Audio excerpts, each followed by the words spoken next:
यो चाहिँ मासु, यो चाहिँ भात, यो चाहिँ दाल। यो चाहिँ हाम्रो कान्छो मामाले खान लागिरहनु भएको। अनि भान्जा कोरियान जानको खुसियालीमा गरे। खुसियालीमा अब यो सम्झनाको भिडियो हुनेछ मेरो लागि। साथीहरुको लागि नि छुट्टीमा आउन पाइन्छ। अनि बनाएको गाडा यस्तो नेपालमा यो मासु चाहिँ कान्छो मामाले बनाउनु भएको। यो भात त्यहाँ भात कसले बनाएको? यो भात चाहिँ मैले बनाएको। तिनजना लाग्यो भात बिग्रे खालले। यो दाल मैले पकाएको। यो भुटुवा चाहिँ मैले बनाए स्पेशली नेपालमा भुटेको। अनि यता भान्जा हाम्रो भान्जा यता चाहिँ हाम्रो सब फ्यामिली बसेको छ आज। अनि यता ठुल्याडी हुनुहुन्छ, ठुलो मम्मी। सबैजनालाई जय मेसी नमस्कार है। नमस्कार नमस्कार। आज हाम्रो भान्जाको मेरो नेपालको प्रोग्रामको हजुर मा सबै सहभागी भएर हामी खानापिना खाँदैछौँ। हजुर र अब हामी केही दिनमै हाम्रो भान्जालाई शोभायात्राको साथमा पठाउनेछौँ। र आज हामी खाइसकेपछि फेरि अनि हाम्रो ठुल्याडी यता जय मेसी ठुल्याडी। जय बच्चे जय बच्चे। जय मेसी ठुलो मम्मी। आनन्दित छौँ आज हामी सुनिलको घरमा आइरहेको छौँ।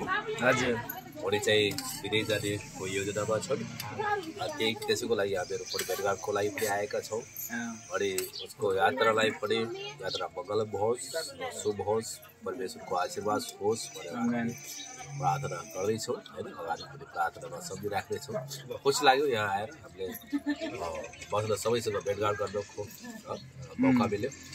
अनि साथ बसेर खानाको मौका पनि मिल्यो यस बिहानीमा। परमेश्वरलाई धन्यवाद। धन्यवाद, थ्याङ्क यू ठुलो मम्मी। जय मेसी। जय मेसी बाबु, जय मेसी। म त झन् धेरै खुसी छु।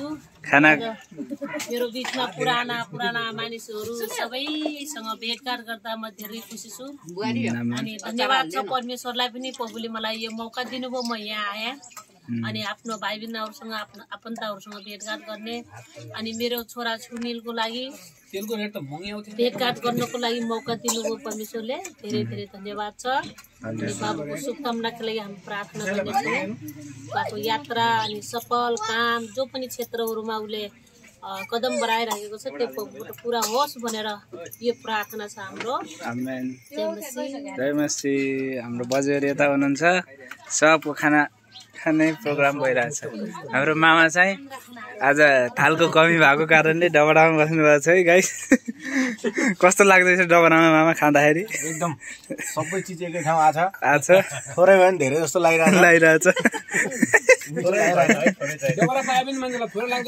हजुर। अनि हाम्रो अन्डी चाहिँ सर्भिसिङ आज वेटर बन्नु भएको छ। ल म पनि खान्छु। हाम्रो बहिनी यता बस्नु भएको छ सर्भिसिङमा। भान्जा यता हुनुहुन्छ हाम्रो भान्जा। ल हुन्छ भिडियोलाई अब बाई बाई गाइस। वर्षको लागि ल बाई। बाई सम्झनाको भिडियो।